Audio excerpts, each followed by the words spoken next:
Our reaction to the second day of Formula One testing.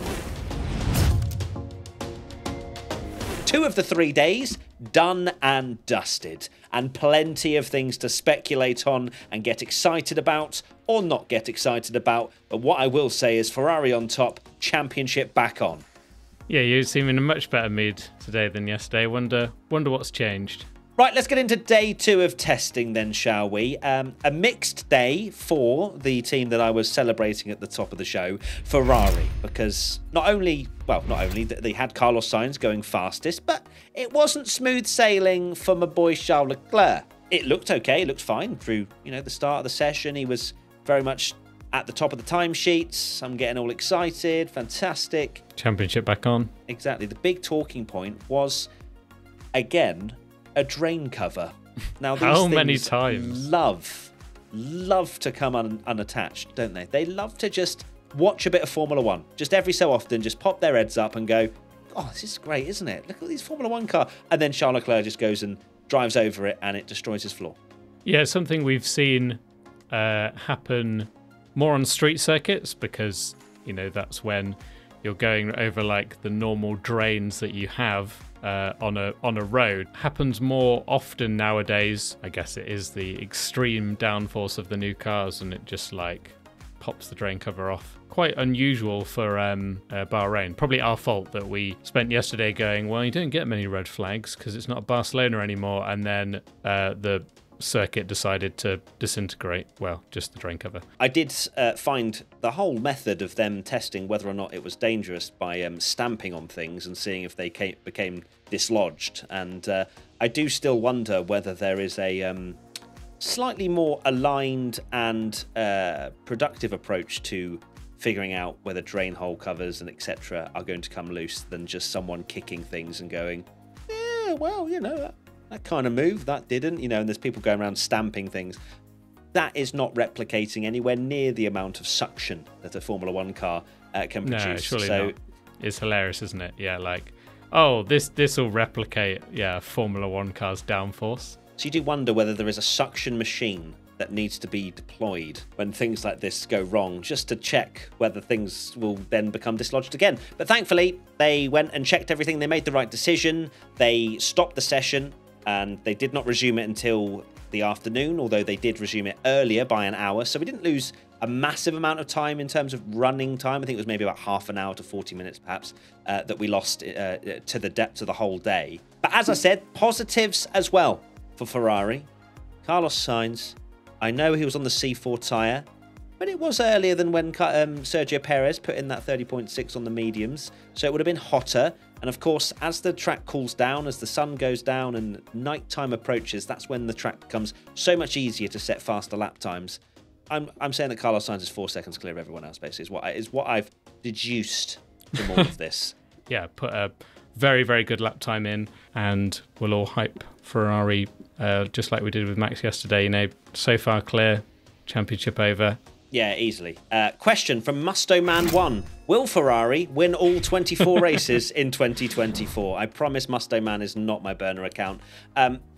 I still have very little belief that we're going to have Ferrari at the front in terms of ahead of Red Bull. I think it's promising from a one-lap perspective that Ferrari still have that speed. And they have spoken about how the drivability has improved, which should in turn help their long-run pace and their tyre degradation, more importantly. As F1 testing times don't matter. But from the perspective that's going on here, it seems like Ferrari do have a good car over one lap still. You just watch their onboard. It looks very silky smooth when they're clearly on a little bit less fuel and on a slightly grippier tyre. It looks like it behaves quite predictably, just like the Red Bull does. Yeah, we don't know about tyre wear yet, which has been their main problem with the race pace and stuff, but I don't think it would be any surprise if Ferrari looked very quick again. They had a very quick car last year. They didn't have the race pace because of them cooking their tyres. But yeah, it's looking promising for Ferrari, but of course, like you say, they are on a better tyre, but of course, we can't look too much into lap times, can we? That being said, you kind of get a little bit of an idea in the fact that like if you look at the front, it is Ferrari, Red Bull, Mercedes, McLaren, sort of like at the front, and then at the back is your Haas's.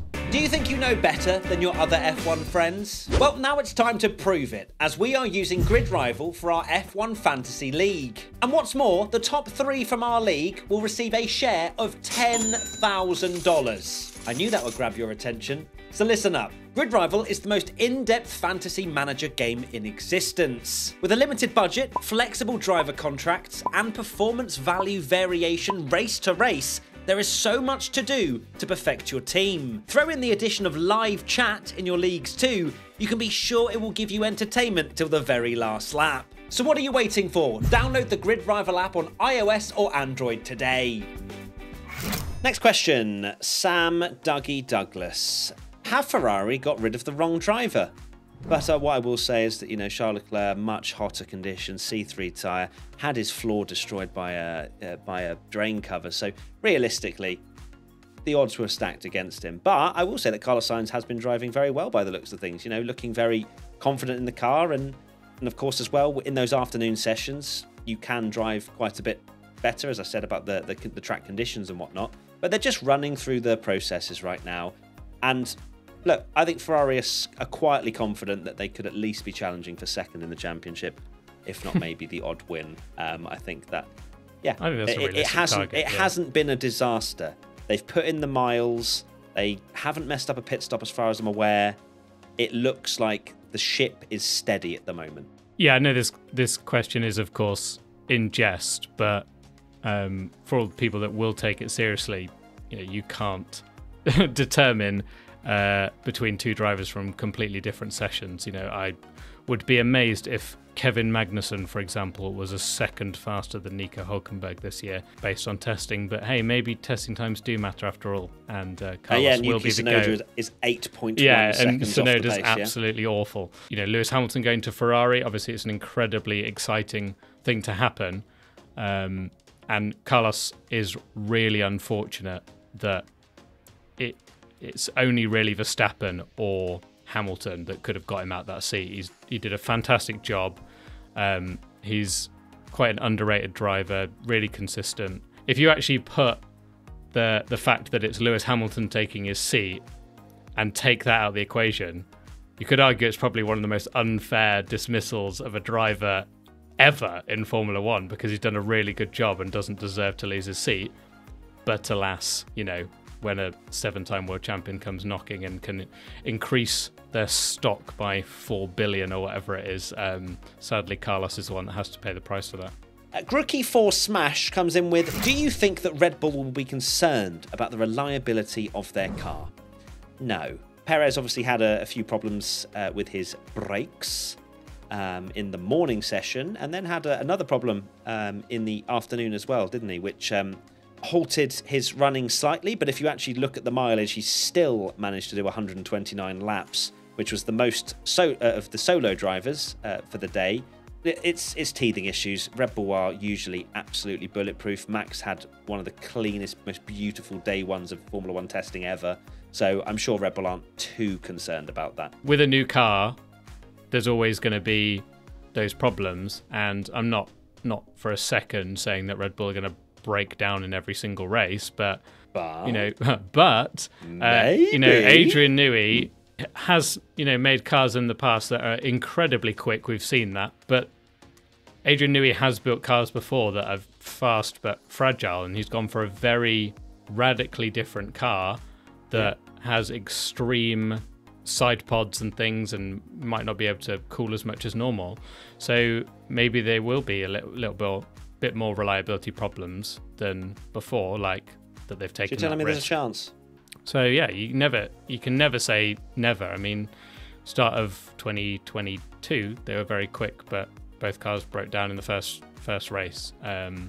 So yeah, like I think there will be slight concern, but it's not like a Williams yesterday where Albon had a problem and then it kind of ruined his whole day. I think Perez got out quite quickly after the second issue. He did. So, yeah, I think if tomorrow they are riddled with problems, that's when perhaps we do start to talk about whether Red Bull have a fast but fragile car, and perhaps, as you say, this radical design. We've questioned it as absolute technical gurus around the cooling of the car and this, that, and the other.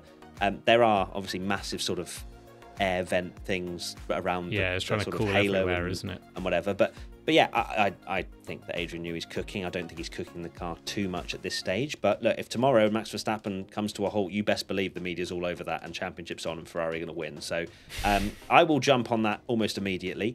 And that is pretty much everything, I believe, Tom Belling. Obviously, Verstappen, Albon and Russell were the 3 drivers not to take part. I will say that it was a momentous occasion for Formula One that at one point during F1 testing, Logan Sargent went fastest by 3.5 seconds. And I missed it. I thought that was, that was quite a big thing. McLaren, actually worth mentioning as well before we go around some problems that they've been having with Lando's car today, which actually, if you look at McLaren, they're probably one of the losers of today with 87 laps fully completed. It's not an absolute massive dilemma, but it's noticeable that they didn't manage to do as much running as they wanted today. P1 live show tickets still available. Cambridge, Bath and London.